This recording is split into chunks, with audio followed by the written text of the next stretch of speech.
memo Whitaker describes that Intelligence Committee Republicans published in February 2018.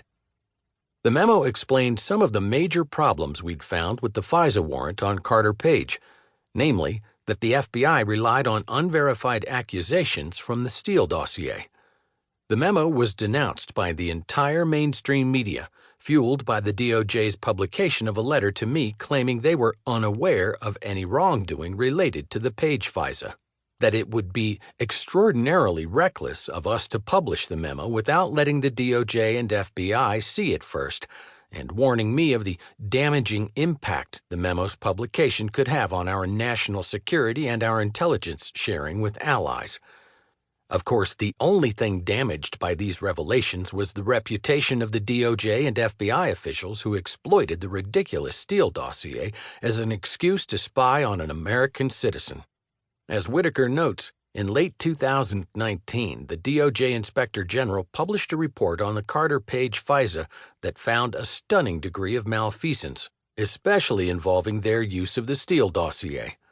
One FBI lawyer even doctored an email to disguise the fact that Carter Page had cooperated with another U.S. intelligence agency.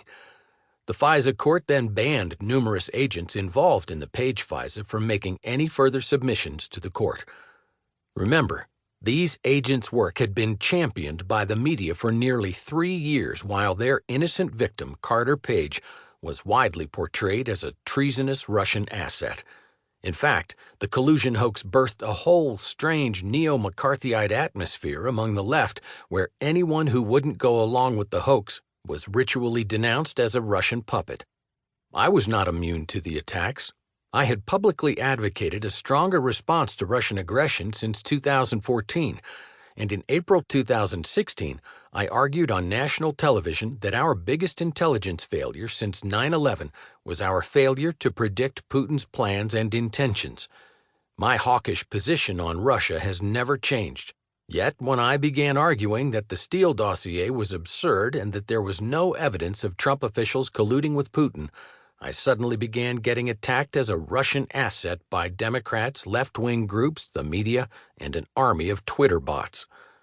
After we voted to publish our FISA abuse memo, NBC News and MSNBC analyst John Heilman asked an Intelligence Committee Democrat on television, "Congressman Nunes, your chairman, it is suggested not by me but by people who follow these matters closely, could possibly be someone who's been compromised by the Russians.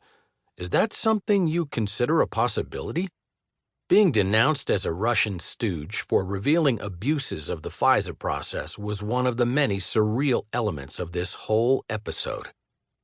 The collusion hoax revealed the total corruption of the mainstream media. They were all in on the hoax from the beginning, and they freely abandoned basic journalistic standards and ethics to perpetuate the collusion narrative. Whitaker experienced this firsthand. "I was well aware of the partisan politics and the ideological bias of the press," he writes, "but I had no idea the extent to which they would go to damage this president, me, and anyone who supported him or was willing to serve in his administration.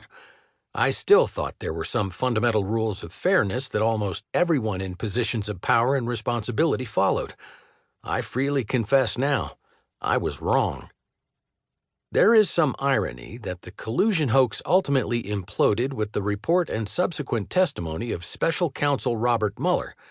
The Democrats, the media, and the deep state all counted on him to end the Trump presidency, and it's clear that's what his team aimed to do.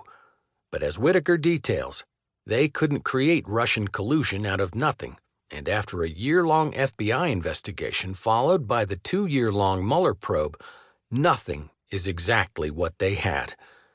Despite the raft of leaks and bombshell media stories about Mueller's team supposedly gathering all sorts of irrefutable collusion evidence, there were signs they had no such evidence even before they issued their report. For example, there was Mueller's February 2018 indictments of the Russian troll farm that had meddled in the 2016 U.S. presidential election. Although the indictments, some of which have now been withdrawn, went into great detail about how the conspirators planned and executed their operation, the Mueller team did not allege that any Americans had conspired with them. Even before that, there was the Peter Strzok